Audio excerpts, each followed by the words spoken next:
All right. Hello, greetings from SimpleCoach HQ. Thanks for joining me today and Jackie. Appreciate you taking the time. Hopefully, this will be a fun one as we kick off the 3GreaterThan1 Premier League Christmas Cup. I realize this is a little bit later than Christmas. I had some technical issues. This got a little bit more complicated than I thought it would be. So I just sort of wrapped it up as quickly as I could, and so here we are. Like I said, this is I guess I'll just say to wrap up 2021 for me. In the new year, I got a bunch of things planned. I'm doing an analysis on where do goals come from. I'll leave it at that. Should be really interesting, both for on the men's side and the women's side. And I'll be doing some breakdowns and whatnot. I actually have some interviews lined up with some well-known coaches that I hope to do in January, and that should be fun. And then obviously I'm going to continue with the 3GreaterThan1 Premier League. It'll evolve, and I suspect over the 10 or 11 games that I do, it'll get to varying degrees more complicated, less complicated. We'll see. I'm hoping to figure out a way to not make it so time consuming, but it is what it is. As a content creator, these things are the sacrifices we make for our audience of you all. So, all right. So, let me just, before I go into Washington University, the first opponent, I'll just, like I said, this got a little bit more complicated than I thought. Takes a little bit more time. A lot of this is done, it's not obvious, in PowerPoint, and so moving things around gets a little sketchy, and so I'm not sure it's as smooth as I want it to be. But I have a lot of it is just explaining for the most part. I'll say when I look at, in this case, Washington U, the video makes it kind of difficult, so I can't say that the lineup is necessarily the right lineup. It gets to be hard to track numbers. Just again, video quality, distance. Some of the WashU games, seems like you're looking from the top of this massive bleacher going down on the field. So it just got a little bit more complicated. So I did the best I could. Just full disclosure. I hope I guessed right. We'll see. But the principles sort of remain the same, oblivious to the numbers. The only reason why I want the numbers out there is because I want to recognize certain kids, or I want to recognize all the kids who play. So yeah, I'll just leave it at that. And I'm hoping over time, as this evolves, at least definitely by the 11th game, that this will be some, I'll have it down pat, and I'll be able to really sort of go into some depth on some of these games. And I'm hoping that I could do this all within, end of February, March-ish time frame, that I'll have gone through all of the teams that I wanted to get through. Like I said, that's a fingers crossed. I'm kind of a very ambitious kind of guy that way, but we'll see. So, I guess with that, why don't we get rolling? And presentation, there we go. Let's get to this. All right. Okay. So as I mentioned in my jobs video that I did a couple days ago, this is the kickoff of the 3GreaterThan1 Premier League. I'm calling it the Christmas Fruitcake Cup. This is a scrimmage for all intents and purposes. This is the D3 best versus Washington University, and yeah, that's the. This isn't an official game, so to speak, but like I said, this is a trial run for me. So, I got 30 some odd guys on my squad, and I wanted to just pick a roster. There is no necessarily rhyme or reason to this roster, although I did start to formulate some opinions about players as to why I chose them. And yeah, it'll make, hopefully it'll start to make sense once you see how it happens. And I will say again, this is sort of an intellectual exercise. So, but I will say, like I chose ball handlers that do well with the ball, that can move the ball well, that can pass the ball, and can do certain things within their positions that really really have an impact on the game. So I'm just going to run through the roster that I selected to play against Washington University today, and just to again sort of recognize everything they do or have done in 2021. I mean, I will say, I mean, just from an honors perspective, these guys are outstanding. I mean, I was even surprised with myself when I chose these guys, like how, yeah, I mean, they're a different league, all of them to one degree or another, and so let's get into it. So in goal, I've gone with Jared Keeper the Mullet Pavlovich from Messiah. He was a second team All Mid Atlantic Conference and a first team All Region. At right back, Luke Mother from Kenyon, one of my favorite right backs. First team All North Coast Athletic Conference, 2021 NCAC Defensive Player of the Year, first team All Region, and second team United Soccer Coaches All American. And then I saw that he is also a really smart dude because he made the Scholar All America team. At center back, Jack Rollins, outstanding ball player from Washington and Lee. First team All ODAC, first team All Region, first team All American. And again, a great ball handler. Another center back, Cayman Moore from Ohio Northern, second team All Conference and third team All Region. Left back, Ian Daly from Tufts, first team All NESCAC and first team All Region. Now, if you look at it, I have effectively three controlling midfielders and a right back that loves to get forward, and so that was sort of the idea. And on the left, Ian, his ability to get forward with the ball under control and that just sort of make these runs is sort of why I went that way. Okay, let's go. Okay, so right mid, the fantastic Augie Durdash from Connecticut, first team All NESCAC Player of the Year, first team All Region, and second team All American. Outstanding ball player. That's all I could say. Center mid needs no introduction. Calvin Arrow from Tufts, first team All NESCAC, first team All Region, first team All American. Definitely the best holding mid in the game, and yeah.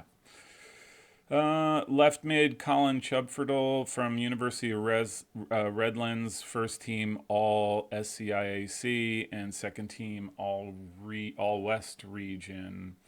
Another midfielder, controlling midfielder, can get forward with the ball, and with Calvin sitting deep, gives him a little bit more freedom to push up. Although I will be looking for guys on Augie and Colin to sort of act in a defensive manner they're when Washington is technically on attack.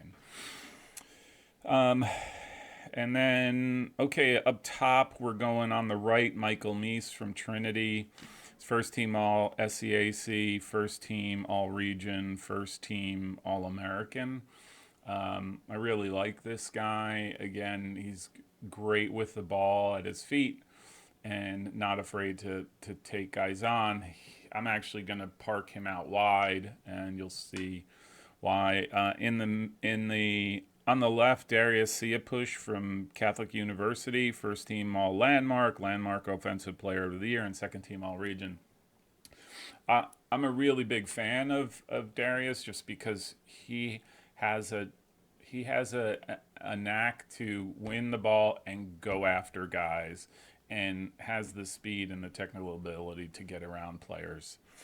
And then as a center forward, somebody I was really impressed with the times I watched him is Marvin Sabanda from St. Lawrence. He's first team All Liberty League Offensive Player of the Year, first team All Region, and then he made the All ECAC team at the end of the year.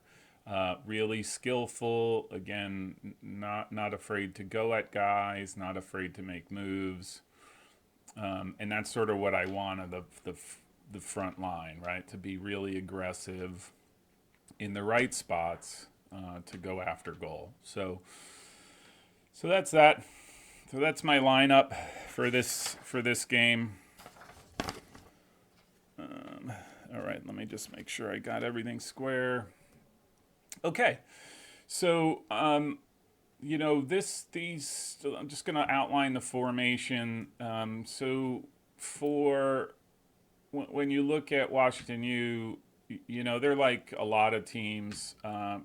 They sit, they're a 4-3-3, but their outside backs push up higher into the midfield. So at times it looks like when they're in possession, it looks like a top 2-5-3, depending on how things go. Have four players that really make a difference, and Jorge Ribas, number 4, is their most outstanding player, but their success during the season is pretty well documented. So this was their lineup, and then I just for, again, to sort of get the ball rolling here, I just sort of lined up with a traditional 4-3-3. Everybody's flat, and you'll see that's not necessarily doesn't become the case. Although defensively, defending with 7, right? So I have my 4 backs, the 3 centers, and then Darius Siapush on the left, who would drop back somewhat into the middle because of the way Washington likes to play. So, all right, let's see. Okay, so when Washington gets forward, this could be, when they get forward and they are playing down their right, they overload the right with 4 players, right? One of their center backs steps out to the right and acts deep. Their outside back pushes up higher. Their outside mid pushes up the lane, and then their right wing, number 14, steps out wide. And so they're going down this channel using numbers, right? And then number 32, who's their holding mid, steps into to act as a support. This was particularly effective in a couple games that I saw, and so I thought, we got to be mindful for it. And when they play, this is sort of what they look to do. Now, let's just, in this case, let's just say 27 has the ball, receives the ball. There, he's looking to do one of two things, and I think it's situational. Obviously, all this stuff is situational. It's hypothetical because it's just on paper, but it becomes situational. He's either looking to isolate number 14 on the right with the outside back so that they could go one-on-one, or he's looking to get it into the middle to 32, who then lays it off to number 11, who then goes to Rivas on the left and tries to get the ball to Rivas on the left. This is all on the ground, right? The the the key to this, to me, is what I'll consider like a feigned run, number 13 into that middle space to 27 as is checking to the ball to draw out whoever they're marking, to cover him, right? And then that opens up space for, if the ball goes out wide and drop back in, you could see runs being made then at that point, into the middle. You could see Rivas going. You could far post. You could see number 11 going centrally, and really taking the opportunity to bang that in. I'm a positional guy, right? So I like, and maybe it's my OCD. I like being organized, and I like guys in support of each other. And I don't want to say I'm not into man marking, but if positionally you're organized correctly, marking becomes a lot easier. So you're always marking the guy in front, and you're not letting anybody get behind. So defensively, the back four are going to pick up their guys, and they're just going to shift side to side as necessary, if that's a explanation. So that was their first attack. And again, I didn't move my piece because I have a really complicated slide coming up. So let's go back. That was the first. When they decide to attack on the right, they overload. When they go down the left, it looks a little bit different, in that they really do get out wide. And what they're trying to do is they're either going to drive the ball on the ground across the goal. So number 13, the center forward, can make a run in, or somebody makes a run in and gets behind the and bangs it home. Or what you'll see a lot happening is the ball gets dropped off to Rivas. He can go if he has the space. If not, it goes to 11, who then looks to give the ball to 13 if there's the space, or number 14 running through on the far side. And they do this really effectively, because at each one of those there's an option for to do something with the ball, right? Like you're not sort of getting the ball and stuck, right? And what ends up happening is a lot of teams end up dropping. And when that ball gets dropped back from in this case, where the ball is with number 26, gets dropped back to Rivas at number 4, that he has multiple options to go with. And again, it all depends on sort of what the teams they're playing are doing. And what you see, like I said, they all drop back, and so they all have this space to move the ball in front of the box until they find that spot. And I'm, again, sort of where my head is from a soccer perspective. I think a lot of cases what you find are teams chasing, because that's what they know to do, and that's not my way. It's you chase the man with the ball where appropriate, but then you mark and you cover space. So okay, so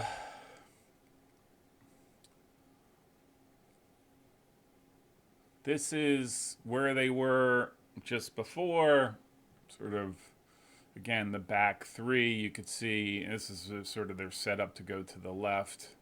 Um, what you end up getting from an attacking perspective, depending on which way they go. This is, again, this is both of those combined. If they're going down the right, this is sort of the expectation. If they're coming down the left, this is what I would expect. And so how would I want to line up based on this? Now, Calvin in the middle would drop back further, and I don't want to say act as a fifth defender because I would want them a little bit higher, but either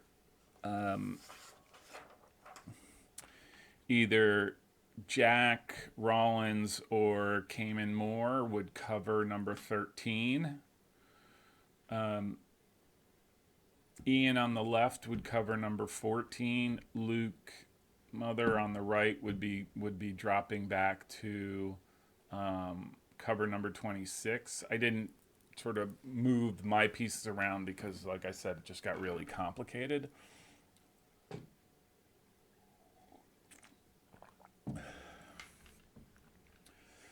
But what I'm trying to do here is I'm not looking to press the ball all over the field. I'm looking to get them out of their half and recover the ball three-quarters of the way up the field. So Augie, Calvin, and Colin on the left, they sort of become the start of the defensive line. Darius comes in support to cover whoever the outside midfielder is, in this case number 27, if they have the ball. Now the dotted lines are, to me, end up being sort of the air, who supports who's covering who, especially on the shifts and on the transitions. And like I said, what I want to provide, which is really important to me, is depth. So if we're defending at this line right here, right, I want defensive depth, and I want our midfielders to be a little bit higher so that they're defending a little bit higher. And yes, there are gaps. There are places where they could conceivably be the ball, but the compactness that I like to play in doesn't make it hard to, again, not necessarily have to win the ball, but just step to basically force them back, right? So what we don't want is, let's say Rivas in this case, step into this space right here, receive the ball, turn, and go, right? Because what I want to happen is if Luke comes out to here to number 26, Rivas comes over into this space, Jack is going to step in and mark, right? So the other two components, I like to defend with 7, right? And again, I go back to the whole premise that soccer is a game of goals. And my idea is that I want to score more than the other team. And defensively, I want to make sure that we're doing everything we can to make it as difficult as we can for the other team to score. We don't necessarily have to have this crazy sense of urgency to win every ball. To me, it's just as effective to wait until the other team makes the mistake to recover the ball to then go. But what I like to do is I like to have I'll say 2.5 players that are poised strictly for attack, and they have no defensive responsibilities necessarily. One is, in this case, Marvin Sabanda right here in the as a center forward. I want him as high as possible and always splitting the two center backs or finding that space between the center back and, let's say, in number 6, the left back. Just to, again, because he becomes a target. I am a big proponent, especially on the right side, because the right side is always easier to go down and cross, because traditionally the left side defensively is where there tends to be a few more gaps. So I like my right wing to be out literally on the line in the corner. Again, defensive responsibilities insofar that maybe the ball gets tossed out here. Well, maybe you could go chase a little bit, but that's not the expectation. So what ends up happening is the idea is that I want to recover the ball in this space. We want to get the ball as quickly as we can to any of those midfielders. So if Calvin wins the ball or Colin or Augie win the ball, we want to get that ball up to Marvin or Michael as quickly as we can, literally on pace, right? So move the ball, get them forward so that they can then go on the attack. And what ends up happening is you're catching.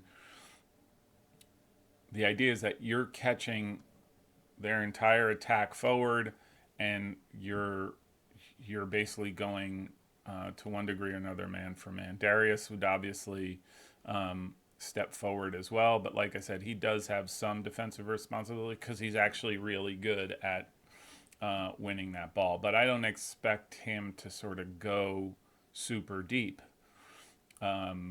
Again, part of it, again, I know that some people are thinking watching this, oh my gosh, you're going to let that other team step forward.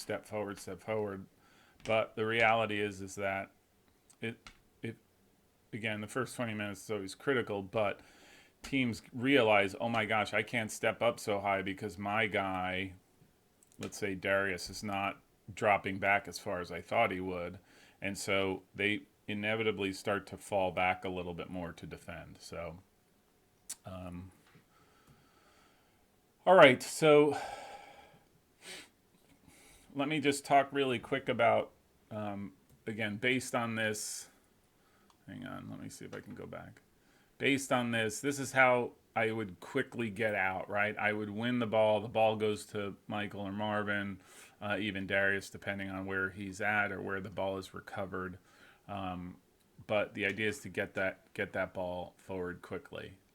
And again, where they're positioned, you're hoping that they have time and space to definitely Michael on the right would have time and space because they're not going to stand on the line to mark him, right? All right. So now I just want to talk about a quick counterattack and sort of what I would want to do. And this is where the pieces do move. So let's just say Ian recovers the ball. And the idea is that Calvin, we get the ball to Calvin in this case. And it could go to Colin, it could go to Augie, depending on sort of, again, where the ball is coming from. But the idea is we want to get him going forward as quick as possible, but then make passes to, we want to give him options, right?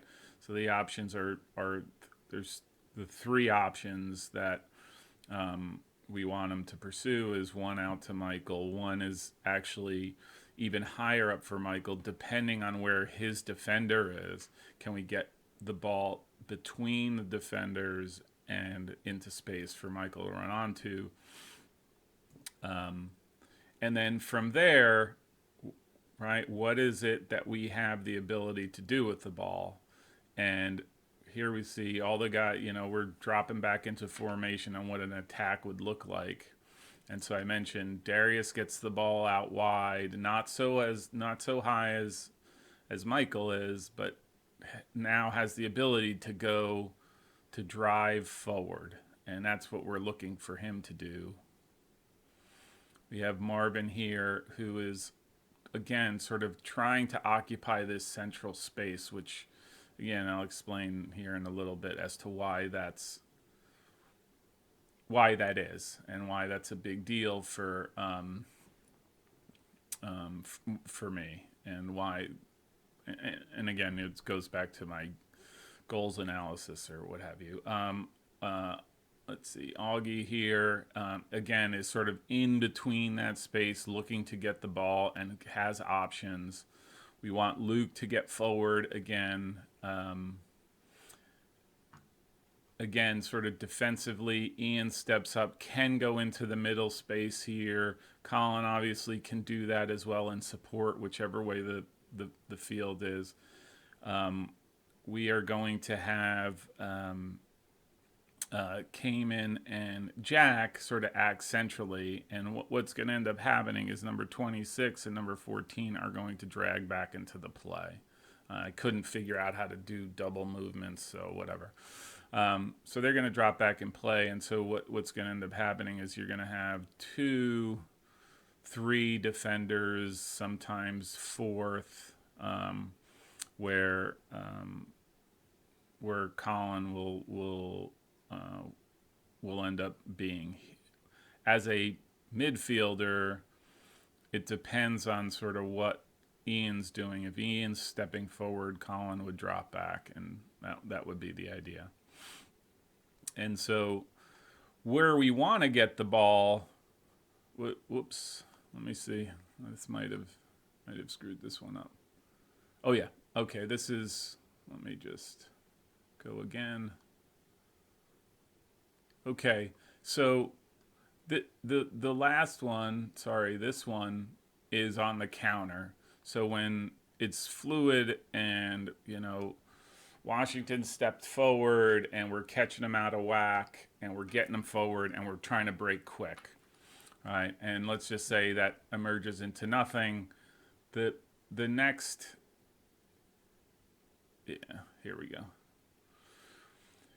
This would be sort of the more traditional, okay, our counter got stalled. We decided to sort of knock it around.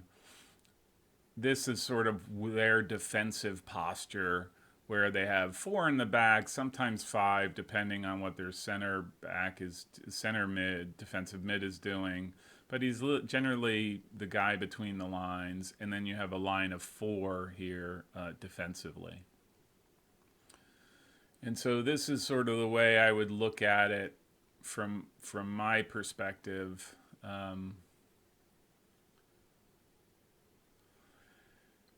I would want my 2 guys in the back and Calman sort of acting as this center triangle. And we don't do it enough, I don't think, in college soccer, and because of the inherent risks, and I totally get that. But this center triangle doesn't get used nearly as often as I think it should be, because what it ends up doing is it draws people out, and it opens up space out wide. But the idea is that these guys are connected 10, 15 yards apart a piece, and can easily get the ball to each other, and the center mid can chase all he wants, right? We want almost, for Calvin's good enough. I mean, I had the good fortune of picking the players that I would want. He's good enough to be able to deal with a guy on his back. So if 32 steps out, we've just opened up space for Marvin, which is the ultimate goal. Now, when we get outside, out to the wings, the same principle applies, right? Again, I talk positionally because that's a big thing for me, but these 3, right, Ian, Darius, and Colin are, again, 10, 15 yards apart in support of each other. Colin's got the tougher job, but he's a midfielder, has to learn how to handle it, and is able to they're able to work in this angle. And then same thing on this side, where Augie, Luke, and Michael act as the other sort of set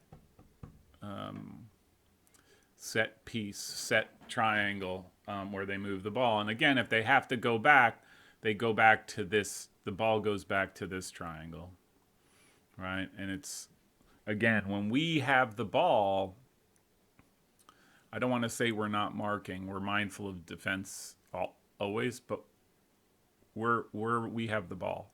So we're always mindful of this triangle. Okay, so if Jack has to drop back over here, um, we want Colin to come out this way, or Cayman, I'm sorry, come out back into the middle, and we want Calvin to sort of drop back into this space again, the 10 to 15 yards, so that they can get the ball and stretch out the defensive posture, right? Okay, so that's that. Again, I'm always looking for options and where we're trying to do. So I'll start up top here. So when the ball comes out wide, we want Darius to either go to goal because he's going to take on his guy, number 15. He can come across up top, which he does really, really well at. And at that point can look for Calvin, could look for Marvin, whatever he needs to do. Or he can give it to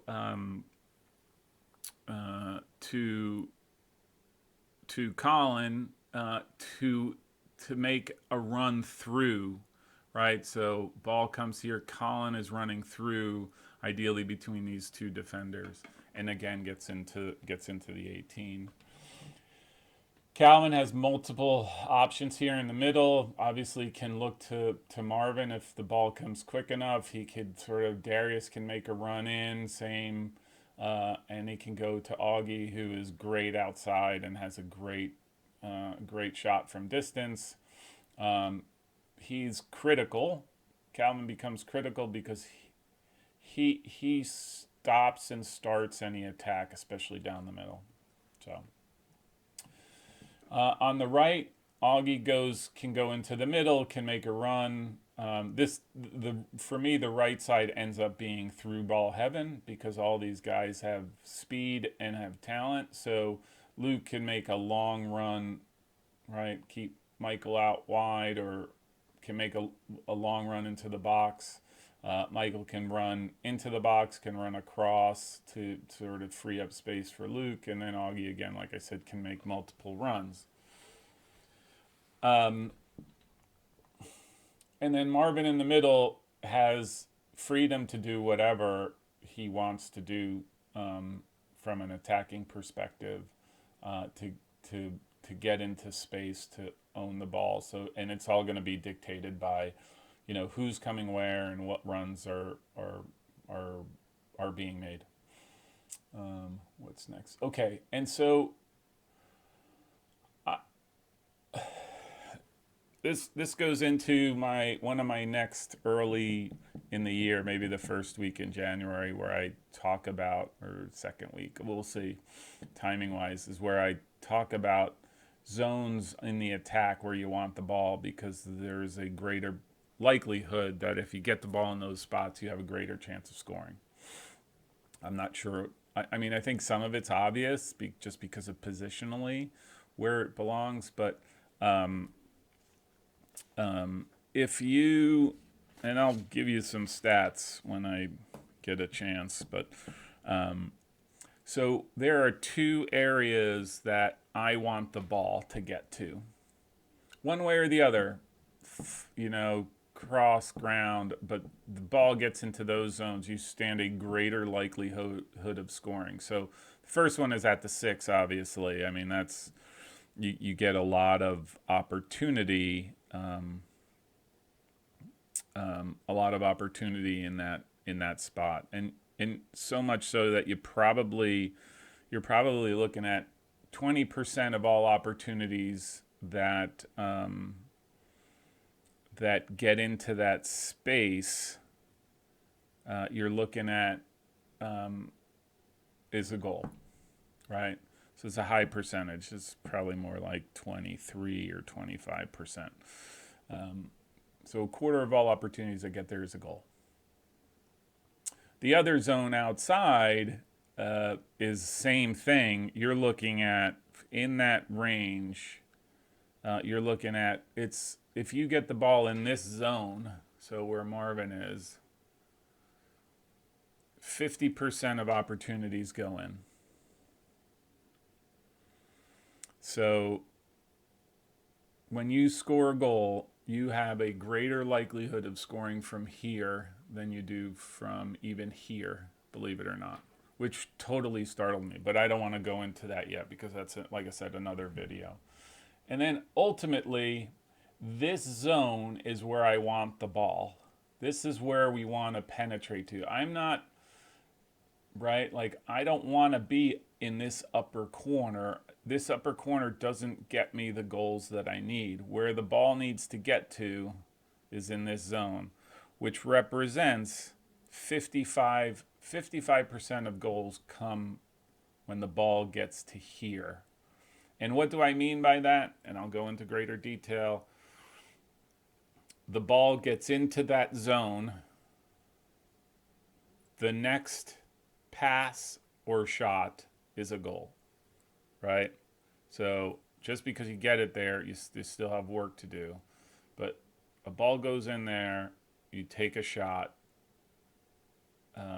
or you make a pass for a goal. And it's kind of an interesting study, but like I said, let me stay focused on this. So that's the objective against Washington University. So I want to make sure that we're defending the key parts centrally. When we get on the counter, we do so quickly out into the middle and to the right. On the attack, we want to drive in from the left where we can.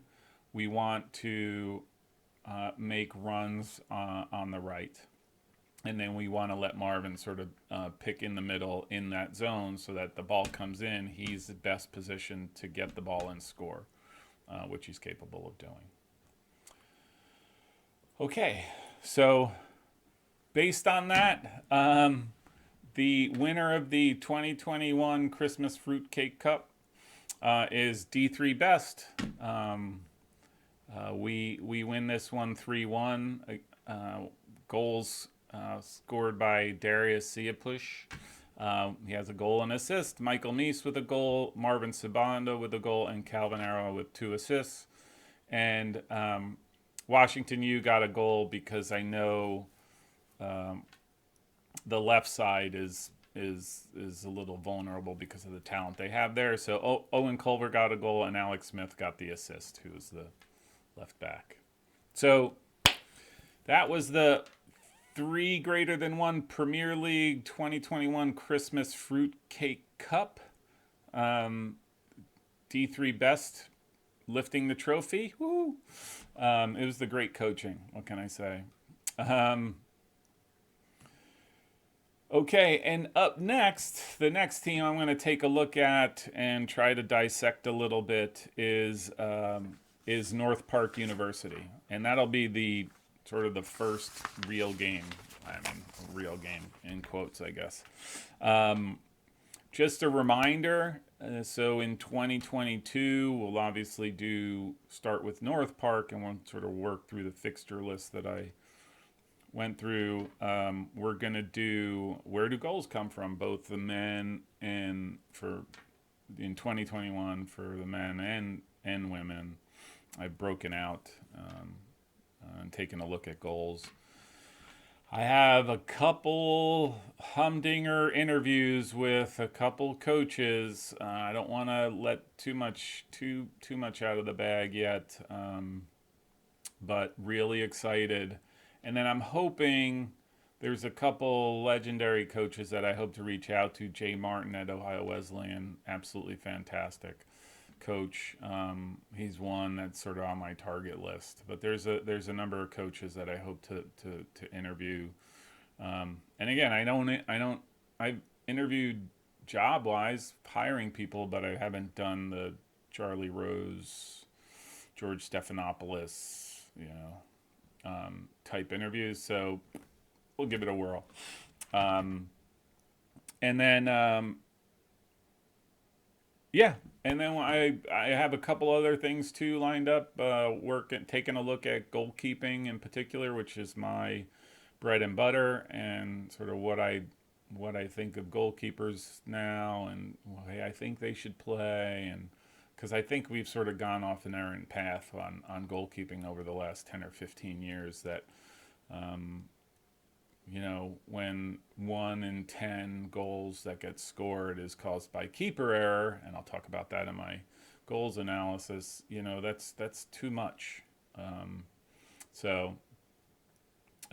Okay. So that's it. So I hope you have a wonderful New Year's. Be safe out there. If you're like me, you'll be powering the 12 grapes at midnight, or I'll be asleep. One or the other. I'm not too sure. I hope you enjoy it with friends and family and watch a ball drop and stay healthy. So, okay. Thank you, and look forward to doing this again soon.